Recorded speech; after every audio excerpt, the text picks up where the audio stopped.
Dios le bendiga. Mi nombre es Yedicet Castro. El ID es 274316. El curso se llama Las Bienaventuranzas y el código es NTS 361. La carrera que he tomado en la universidad se llama Licenciatura en Consejería Cristiana, énfasis en Psicología.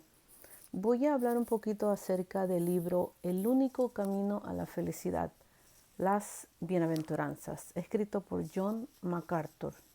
El capítulo 1 se titula Examínese a sí mismo. Esto trata de que tenemos que examinarnos todos los días como maestros, como predicadores, como creyentes. Necesitamos detenernos y mirar hacia lo que dice la palabra y detenernos y examinarnos para poder discernir si realmente estamos haciendo lo que la palabra nos manda hacer. Y ya que el libro de Santiago nos anima a ser hacedores de la palabra, entonces necesitamos examinarnos todos los días delante de Dios por medio de la oración, por medio de la palabra, y entonces podremos hacer lo que Dios nos ha mandado hacer. El capítulo 2 se llama La felicidad es. Nosotros tenemos varios conceptos erróneos acerca de la felicidad. Recordemos que estamos en un mundo donde nos vive enseñando qué es lo que ellos creen, cómo lo practican, mas sin embargo la Biblia nos dice todas las cosas al revés de lo que el mundo hace. Es lo contrario de lo que el mundo hace. Pero el escritor John MacArthur dice acerca de la felicidad que no se puede encontrar en este mundo. De acuerdo al Sermón del Monte, la clave de la felicidad está en lo que el mundo llama desgracia. Entonces, ahí la felicidad viene de la raíz Macarios, que quiere decir gozo interno. La felicidad es algo que podemos experimentar internamente y si Dios es el que hace la obra en nuestros corazones, en nuestro interior, vamos a poder experimentar una felicidad, un gozo más extenso, más duradero, y no se va a acabar tan rápido como cuando nosotros nos compramos algo, nos ponemos felices y ahí se acabó. Y seguimos con situaciones en nuestro corazón. Entonces, la verdadera felicidad se encuentra en las bienaventuranzas que Jesús dijo en Mateo capítulo 5. En el capítulo 3 dice, bienaventurados los que no son nadie. Aquí está hablando de los pobres en espíritu. Aquí para ser un pobre en espíritu se necesita no tener orgullo. Está hablando de una pobreza interna. Entonces, aquellos que se sienten vacíos en bancarrota espiritual, ellos son los pobres en espíritu, los que se lamentan, los que claman por misericordia.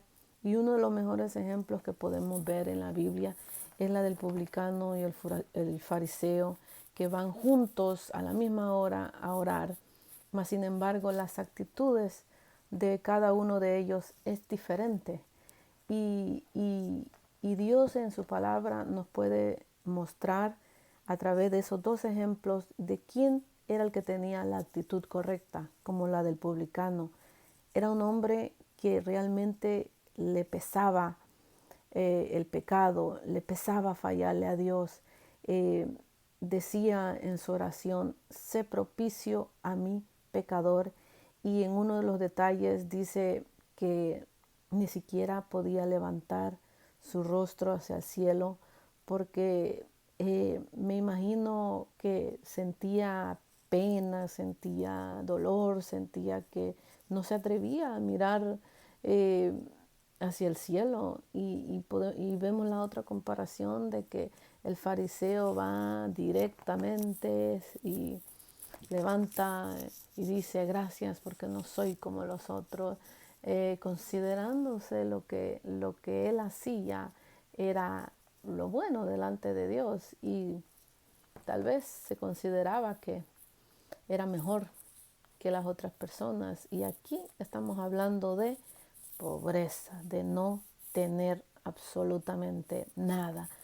Eh, y podemos ver los ejemplos de la pobreza física que hay en este mundo para darnos una idea de cómo es la pobreza, cómo es no tener nada, cómo es depender de otras personas, cómo es humillarse, cómo es no ser nadie. Entonces, de eso trata el capítulo 3. El capítulo 4 habla de los bienaventurados, los que lloran, las personas que lloran continuamente.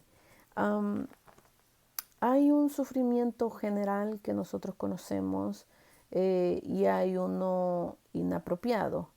Um, Dice el escritor que hay un lloro que produce vida, esa es la aceptable, ese es lo que Dios quiere y es aquella que lleva a la persona al arrepentimiento y, y es consolado por Dios, eh, que es el que suple nuestras necesidades, que es el que nos socorre, el que nos escucha. Mas, sin embargo, para algunas personas pueden existir varios impedimentos para no llorar. Eh, Hay muchos que pueden tener orgullo, pueden tener el corazón contrario a lo que Dios pide, un corazón pobre, un corazón limpio. Entonces, cuando a la persona o a nosotros no nos salen las lágrimas, nosotros debemos de detenernos y decir, bueno, ¿qué está pasando? Deberíamos de estudiar un poquito en la Biblia, como nos sugiere el escritor, de que debemos de estudiar acerca del pecado, acerca de las personas que han llorado y por qué han llorado. Podemos ver nuestro mejor ejemplo con nuestro Señor Jesucristo, que Él lloró por Jerusalén. Entonces, aquí hay diferentes tipos de lloro, pero la aceptable es la que lleva al arrepentimiento, cuando nos duele, cuando lloramos por una nación pecadora, cuando lloramos por nuestro pecado, cuando lloramos por una ciudad. Esa es la aceptable ante Dios.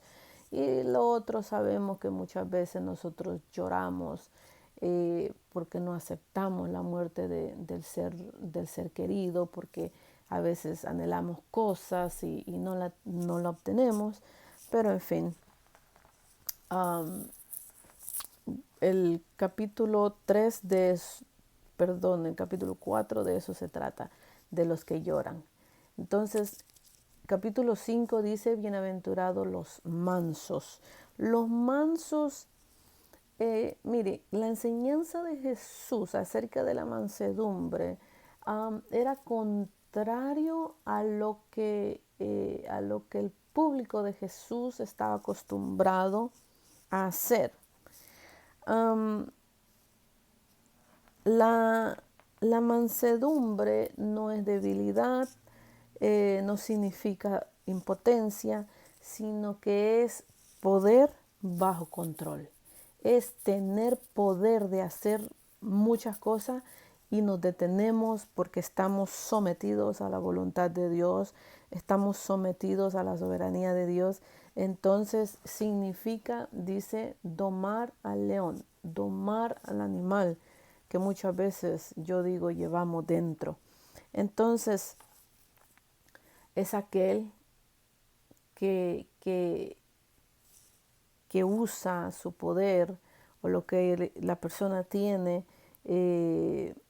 sea de autoridad, en defensa de Dios y no de la nuestra. En Números capítulo 12, verso 3, dice la Biblia que Moisés era el hombre más manso que había. Entonces, pudiéramos detenernos un poquito más aquí al hablar acerca de Moisés, de su carácter, de todo, de cómo él era. Era una persona que podemos nosotros ver como ejemplo, una persona que no decía que podía hacer las cosas, sino que él dependía constantemente de Dios. Y ese era lo que Moisés hacía. Cada vez que Dios lo mandaba a hacer algo, Dios tenía que prepararlo a él, tenía que hacer muchas cosas, porque él de otra manera no lo hacía. Él no se consideraba autosuficiente, él dependía completamente de Dios. Entonces, pasando al capítulo 8, perdón, 6. Bienaventurados los que tienen hambre, hambre y sed de justicia. Una de las cosas que me llamó la atención que dice el escritor, ¿de qué tenemos hambre? Nosotros debemos examinarnos y decir, ¿de qué tengo hambre? ¿De poder? ¿De alabanza? ¿De qué tengo hambre en este tiempo, verdad? Que practicamos nosotros el cristianismo. Deberíamos de examinarnos porque aquí en este capítulo dice, bienaventurados los que tienen hambre y sed de justicia. Llama la atención cómo el escritor de este libro dice que el significado de la justicia es estar bien con Dios. Y cuando él dice acerca de ese significado de estar bien con Dios y nos hace ver de que todos los días nosotros necesitamos estar bien con Dios, me hace analizar mi vida y me hace decir que yo necesito estar bien con Dios todos los días. Por tanto, necesito reconocer mis pecados diariamente. El hecho de que yo sea cristiana, el hecho de que yo haya entrado en este reino de los cielos espiritual, de la cual Cristo vino a enseñar, no quiere decir que yo no falle. La Biblia dice en el libro de Juan, en las cartas, que si nosotros decimos que no tenemos pecado, somos unos mentirosos. Entonces, es verdad, nosotros vivimos fallando continuamente. Le fallamos a Dios, le fallamos a nuestros seres queridos, a los que nos rodean, y necesitamos estar con Dios todos los días, así como reconocimos cuando aceptamos a Jesús en nuestro corazón, en ese día que nos convertimos. Nosotros debemos de tener la misma actitud todos los días de nuestra vida, porque vivimos fallando constantemente. Entonces, ¿por qué debemos tener hambre y sed de justicia? Mire la comparación que usa Jesús. El hambre y la sed son dos necesidades físicas que si usted no se alimenta, si usted no toma agua, usted se muere físicamente. Pero entonces aquí en lo espiritual, mire cómo dice el escritor, que nuestra vida espiritual depende de esa justicia de la cual acabo de decir. Nuestra vida espiritual depende de la justicia de Dios. Entonces, hay una parte que dice en el libro que Dios puso un hambre, que los seres humanos han sido creados con un hambre de Dios. Y por la falta de conocimiento, el ser humano busca alimentarse en otros lugares con cosas que no tienen nada que ver, como pan, como lo dice la Biblia. Entonces, viven rechazando lo que verdaderamente necesitan comer para alimentar su alma. Recordemos que Jesús dijo en su palabra, yo soy el pan. y muchos lo rechazaron y lo siguen rechazando. Así que es triste, pero voy a pasar entonces al capítulo 7 que dice, bienaventurados los misericordiosos. Um, Aquí la misericordia va más allá de la simpatía. Es tener compasión, es acción, no solamente quedarnos con la emoción de decir pobrecito o de ver la necesidad y ser conmovido, sino que los misericordiosos son personas que dan, son personas que ayudan, son personas que suplen las necesidades, y no importa si es física, si es espiritual, los misericordiosos están listos para ayudar. El Salmo 37:21 dice que el justo tiene misericordia y da. Ahí nosotros podemos ver varias características del creyente. Es justo, tiene misericordia y da, o sea, ayuda. Entonces, no solamente debemos sentir esa tristeza que muchas veces nos causa, ¿verdad? El ver la necesidad de otros, sino que debemos de ayudar. Capítulo 8, bienaventurados los de limpio corazón, porque ellos verán a Dios. Aquí llama la atención cómo dice de la importancia de limpiar nuestro corazón. Debemos realmente no tener nada de mezcla ni cosas añadidas en un corazón, porque si nosotros logramos tener un corazón limpio, mire, todo lo que va a salir va a ser bueno. Vamos a tener buenas actitudes, vamos a tener sinceridad, vamos a tener integridad y todo lo contrario a lo que estamos acostumbrados a hacer y decir. Entonces, limpiar nuestro corazón es posible a través de la palabra, es posible a través de la fe, es posible con la ayuda de Dios, porque por eso estamos hablando de varias cosas que necesitamos hacerlo a diario. Necesitamos poner atención a nuestra alma, necesitamos alimentar nuestra alma a diario. El capítulo 9 dice, bienaventurados los pacificadores. Aquí un pacificador no es el que evita el conflicto, no es el que dice, bueno, yo no me quiero meter en esto, así que mejor me hago un lado. No. Ser un pacificador se trata de ir en medio de el conflicto. Y si va a ser un pacificador y si va a arreglar las cosas es porque también ya estuvo en un conflicto. Entonces, ese es un pacificador, el que se mete en el centro, el que resuelve el conflicto con la verdad. Y el capítulo 10 habla acerca de los perseguidos. El capítulo 11 de igual manera y el capítulo 12 termina con una última palabra del escritor, pero que solamente lo voy a dejar hasta aquí, hasta el capítulo 10 por cuestiones de tiempo. Perseguidor significa apartar, significa ahuyentar.